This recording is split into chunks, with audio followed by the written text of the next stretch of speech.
வணக்கம் மக்களே. இன்னைக்கு நாம என்ன பார்க்க போறோம்னா, ஜடேஜாவிடம் கண்ணை காட்டிய தல தோனி. அடுத்த ஓவரிலேயே அடுத்தடுத்து சரிந்த கேகேஆர் பேட்ஸ்மேன்கள். அதாவது கேகேஆர் அணியின் சுனில் நரேன் அவர்கள் தன் அதிரடி ஆட்டத்தை ஆடிய நிலையில் ஜடேஜாவை அழைத்து அவர் விக்கெட்டை வீழ்த்த காரணமாக இருந்தார் தல தோனி. அதாவது சென்னை சேப்பாக்கம் மைதானத்தில் சிஎஸ்கே மற்றும் கேகேஆர் அணிகளுக்கு இடையிலான போட்டி நடைபெற்றது. இந்த போட்டியில் கேகேஆர் அணியானது முதலில் பேட்டிங்கையும் செஞ்சாங்க. தூசர் தேஷ்பாண்டே முதல் ஓவரையும் வீசினார். அவள் முதல் பந்திலேயே டக் அவுட் ஆகி வெளியேறினார் துவக்க வீரர் பின் சால்ட்.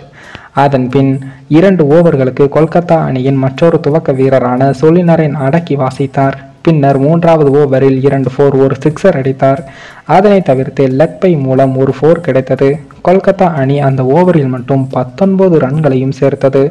தொடர்ந்து சுனில் நரேன் மற்றும் ரகுவன்சி அதிரடி ஆட்டம் ஆட துவங்கினார்கள்.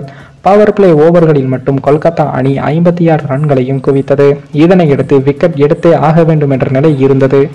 அப்போது இடைவேளையும் வந்தது. அப்போதுதான் 7வது ஓவரில் நம்ம ரவீந்திர ஜடேஜாவை பந்து வீச வைக்க முடிவு செய்யப்பட்டது. ரகுவன்சி பேட்டிங் செய்ய தயாராகவும் நின்றார். அதன் பின் ஜடேஜா லெக் திசையில் பந்து வீசினார். ரகுவன்சி பந்தை கணிக்க முடியாமல் தடுமாறி LBW முறையில் ஆட்டமிழந்தார்.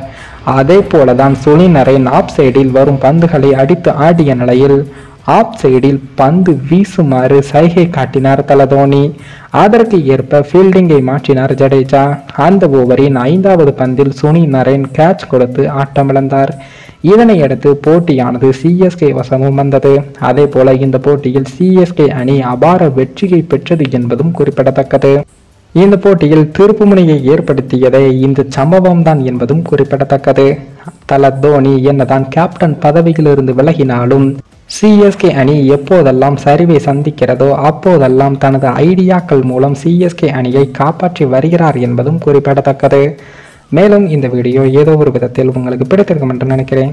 நம்ம சேனலுக்கு புதிதாக வீடியோ பார்க்கிறீர்கள் என்றால் மறக்காமல் சப்ஸ்கிரைபர் செய்துவிட்டு பாருங்கள். இன்னொரு வீடியோவில் சந்திக்கும் வரை நான் உங்கள் தமிழ்.